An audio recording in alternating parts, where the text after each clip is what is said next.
Essentially, everybody everywhere has always used their hands when it comes to eating, and even today we all eat with our hands. Eating with a knife and fork was only brought to us by the upper class British. Indian food is best eaten with the hand. Imagine using a fork and spoon to eat a dosa or a chapati. I mean, it's just not the same. Even if you go to a temple and the priest gives you the tirtham, you hold it like this with your hand, you drink it and you just put it on your head. That is again a practice which is followed even today. I think we ascribe eating with hands with respecting that food more and appreciating that food more. So it's like maa ke haath ka khana, you would have it with your hands, whereas you use a spoon or a fork to eat when you're at a restaurant. There is a lot that is still eaten in the West with your hands, but it is that specific kind of Western food. Indian food needs its own techniques. It's not just as simple as using your hands. Learning to use your hands to scoop up gravies, to scoop up semi-solid foods. We are mimicking the use of a spoon, using our hands and our flatbreads. And this is something that is a skill. Throughout India, you will see different ways in which hands are used. So a lot of people will only use these 3 fingers and use only this much. Many people will use 4 fingers. Some people will use their thumbs also. A lot of people will believe that you should not use your palm at all while eating food.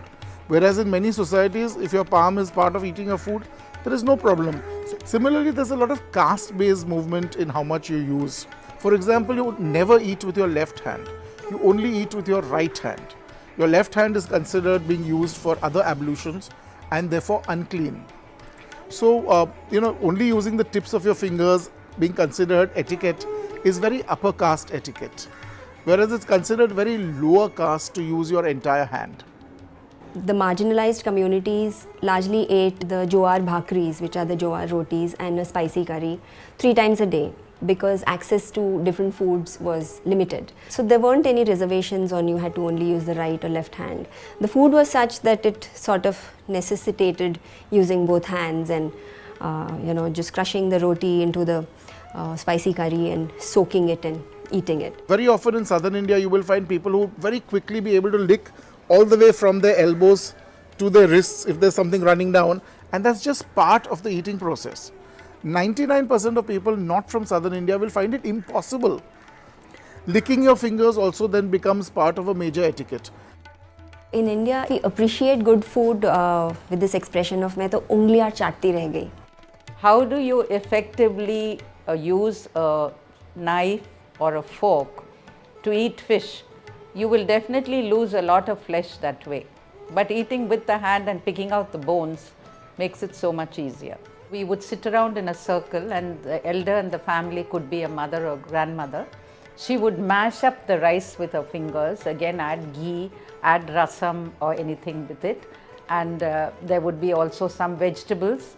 And she would roll this into a ball with her hands, and very often it was stuffed with the vegetables also because the children refused to eat the vegetables, and it was fed to them with the hand with a lot of love and feeling put into their mouths, and they were like little birds with their beaks open.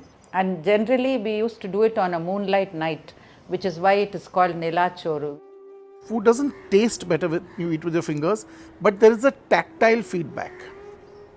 So what you have to understand about food is you eat with your eyes first, or your nose sometimes first if you can't see the food.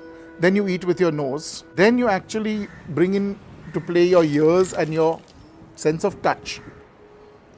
And it's only finally at the end of it that your mouth and your taste buds actually come into play. A lot of our foods are eaten in a traditional manner because these are our traditional foods. They are made traditionally, they are served traditionally and are eaten traditionally. And this is what requires us to eat with our fingers even today. But if you're eating a very traditional meal where you're eating with your fingers and then ice cream is served for dessert, it will be served with a spoon. Or very often a fruit salad is served, it will be served with a fruit fork. So, there is a continuation of tradition, and there is also scope for introduction of modernity at the same time.